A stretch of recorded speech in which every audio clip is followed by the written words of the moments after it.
Episode 7. Good News Stories. How to raise your vibration above the nightly news. Why choose to bathe in lower vibrations? No more. I'm not watching it anymore. I chose to stop watching the evening news a while back now, as I had noticed how much negativity there is in the stories they cover, and decided I simply didn't want to bathe in that lower vibration. A few months ago, though, I visited someone who was watching the news, and I had a bodily reaction to the stories. A theft, an attack, a rip-off scam, natural disasters, and various crises. I quickly felt my energy drop and sag, especially as many of these events are nothing I can do anything about. In fact, it felt like an attack on my senses. Like a past version of myself, this person couldn't seem to help lapping it up, all the while lamenting how terrible the world was becoming and how many horrible things were happening. It's as if the stories triggered within her a sense of powerlessness and even hopelessness about the human race. Many people are triggered into rage. Have you felt it too? This is not to say that I don't have any interest in the world around me, or that I want to bury my head in the sand of fluffy unicorns and rainbows. I don't want to be blind to the suffering in the world. But I'm not interested in bathing in a sea of lower energy night after night. Now I'll grab the headlines online and choose which stories to have a better look at. I may be moved into compassion to take some action to support people in need, or support someone who's making a positive impact. Why the focus on bad news? In an article for the British Journal of Psychology, the authors ask, is the news making us unhappy? And they state that a direct relationship between negative news exposure and negative emotional states was found in a number of experimental studies. Psychologist Tom Stafford cites another study in which participants said they preferred good news. On average, they said that the media was too focused on negative stories. Yet, in the actual experiment, participants often chose stories with a negative tone, corruption, setbacks, hypocrisy, and so on, rather than neutral or positive stories. What's going on here? Well, I don't know what's happening for those people, but I can share what's happening inside of me. It seems that parts of me can definitely be on board with seeking positivity and nourishing vibrations.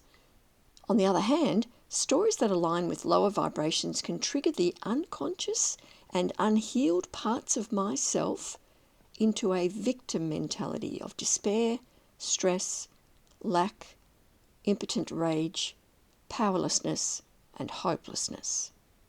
I'm triggered into one of the flight, fight, fawn, freeze, or flop states. I know that if I'm triggered like this, there's still something to look at. So if I'm attracted to bad news stories like a train wreck, then they'll actually be doing me a favour. Ugh. Gosh, even though this article is a few years old, these words seem so timely now as we watch all that's happening in the world today. I'm sure the advertising gurus have analysed this and discovered something about the prevailing mental paradigm at this time. Lots of unhealed flight, fight, fawn, freeze or flop reactions just waiting to be stirred up in the general population. As an aside, I've read that there's research to show that the ads in the ad break then offer us products to soothe these unconscious, unhealed parts. Junk food, anyone? How can we shift the unconscious attraction to bad news? I know through social media and my own psychotherapy practice that there are many people around the world who are gradually healing the unconscious parts of themselves, gradually releasing the stored blocks of energy that prevent them from living a fulfilled and joyful life. As they do so, they are less likely to be personally attracted and unconsciously triggered by bad news stories, and are more likely to respond with compassion and loving action rather than hopelessness or outrage. Newsflash: good news stories abound. I suspect that there is now a large group of people who are doing the healing work and would look forward to raising their vibration through a good news program featuring stories of gratitude, happiness, and positive thinking. We could call it Good News at 6. In her Logie acceptance speech in 2016, Australian actress Noni Hazelhurst even proposed a TV channel dedicated to positive news stories. I wonder how such a good news program would go. Let's cross to our man on the ground now. Apparently mandarins are particularly juicy and delicious at the moment. Cross to video footage of the greengrocer's shop with rows of glistening golden fruit. Glorious spring flowers now blooming in people's gardens and at the local farmers' market. And now, here's Deanne to tell us about the beautiful cloud formations today. I hate to tell you, TV programmers, but the bloggers are way ahead of you on this. There's a groundswell of subversives who are spreading good news, inspiring quotes, personal stories and positive affirmations all over cyberspace, raising our vibration one story at a time, and people are lapping it up. Social media revolution. Here are just a few examples of good news spreaders that I know of. 1. I have a number of friends whose Facebook pages are full of positive news stories. These are the ones I love. Those people who notice beautiful things. A stunning thundercloud over the sea near her home. Someone else's pond with the first newly opened lotus flower of the season. Someone else's photo of the kitchen bench with preparations for her iconic meal to welcome the start of autumn. In touch with the simple joys of life. So uplifting. 2. What about the fabulous antidotes to balance out all the negative news when COVID hit? The happiness pandemic spread like a virus and was one of my favourite Facebook accounts. 3. The annual TV program on the Australian of the Year, seeing all those wonderful people of all ages doing amazing things in our world. It was truly heartwarming. 4. I recently saw an inspirational multimedia presentation on young people giving back to the world after experiencing pain or hardship in their own lives. One was the wonderful Nicole Gibson, who established the very funky Rouge and Rogue Foundation, which supports young people and destigmatises mental illness. Among other things, they run workshops to educate young people about mental health using art therapy to get in touch with feelings.